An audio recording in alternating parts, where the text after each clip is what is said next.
right, if you're taking a look at your machine and wondering what some of these stitches are, simply they're just some satin stitches, which makes some great decorative stitching, especially if you want to do it along a hemline, or I've seen where people will use them in like zipper pouches. Just gives a nice decorative element to just about anything, right? So play around with those stitches. It's nice to know that they're built in on our machine. So all of these here are decorative stitches, satin stitches, and so forth. When you come down here, you're also getting into some more decorative stitches. Janome calls them quilting stitches. I think it's basically the same thing as a decorative stitch.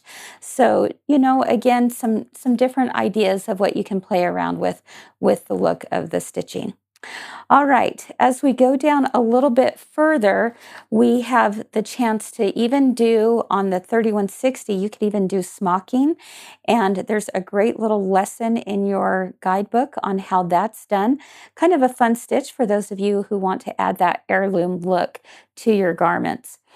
And then we've got some various buttonholes. Oh my goodness, it is so fun to be able to do one-step buttonholes with the Janome machines. And so I think that's what we're going to go ahead to next, and I'll show you how that is done.